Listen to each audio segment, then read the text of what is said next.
Alamin ang latest weather update ngayon dito sa Sir Aris Official Weather News Today. Kasalukuyan po ay wala pa rin tayong binabantayan na LPA o bagyo sa loob at labas ng ating Philippine Area of Responsibility. Bagamat asahan pa rin po natin yung maulan na panahon sa iilang bahagi po ng ating bansa. Dulot po ng mga weather systems na patuloy pong nakakaapekto sa ating kapuluan. Unang-una yung epekto ng northeast monsoon ay nararamdaman pa rin dito sa may area ng northern Luzon at magdudulot pa rin po yan ng maulap na kalangitan at may kasama po yung may hinang mga pagulan sa eastern section ng northern Luzon area. Meanwhile, sa may bandang Mindanao po, may namamataan din tayong mga kumpul na kaulapan na nakakaapekto sa may southern portion ng Mindanao. Yan po yung Intertropical Convergence Zone or ITCZ na unti-unti pong nag-shift or nag-adjust po siya pababa. So yung mga kaulapan po na yan is mostly makakaapekto lamang sa may katimugang bahagi ng Mindanao as well as sa Palawan. So magiging maulan pa rin po sa ilang bahagi po ng Mindanao ngayong araw.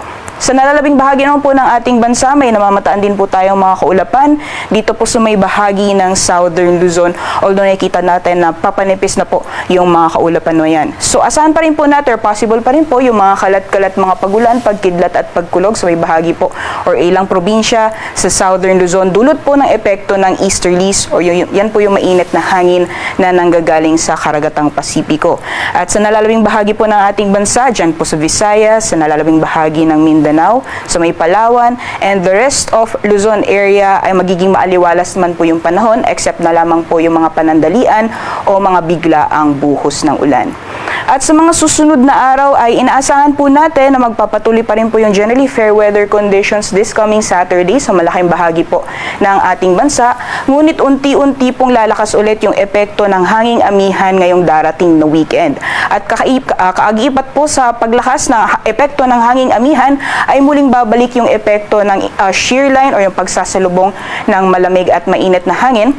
So possible po by Saturday evening or sa darating na linggo ay magdudulot po ulit yung shear line ng mga pag-ulan sa may bahagi po ng Quezon pati na rin ng Bicol region. Possible po this coming weekend po yan or sa kalagitnaan ng weekend at possible din po na makakaapekto din siya sa mga karatig na probinsya. Meanwhile, for this coming weekend at least ay wala pa rin tayong namamataan or ine-expect na LPA o bagyo na posible pong makaapekto sa anumang bahagi ng ating bansa. So besides po yung malakas na amihan na posible pa rin pong magdulot ng mga pag-ulan sa may northern Luzon, pati na rin yung shear line na posible pong makaapekto sa may bahagi naman ng southern Luzon ay makakarans pa rin po ng maaliwalas or generally fair weather conditions sa nalalabing bahagi po ng ating kapuluan, liban na lamang po yung mga biglaan o mga panandalian ang buhos ng ulan dulot ng mga isolated na thunderstorms.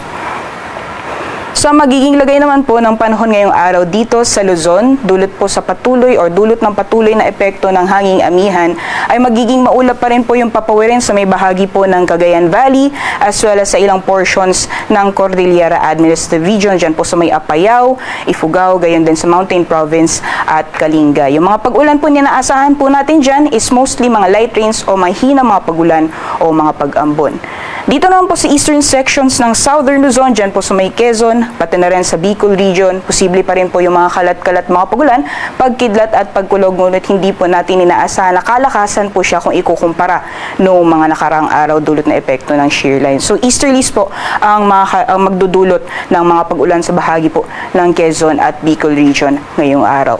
At sa nalalabing bahagi naman po ng Luzon, so for Ilocos region, so may Abra, gayon din sa Benguet at sa malaking bahagi po ng Central Luzon, magiging maaliwalas din po yung panahon. May mga posibilidad lamang po na mahihina mga pag-ulan o mga pag-ambon na mabilisan lamang.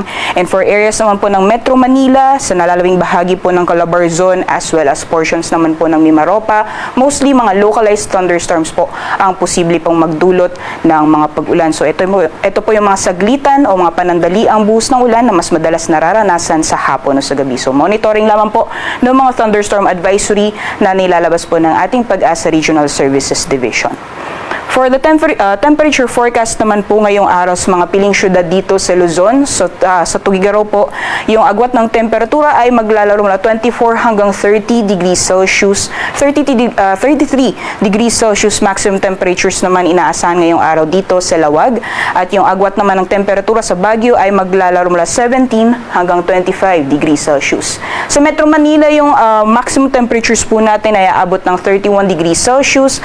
Para naman po sa Tagaytay, maglalaro mula 22 hanggang 29 degrees Celsius at 32 degrees Celsius maximum temperatures naman ngayong araw dito sa Legazpi.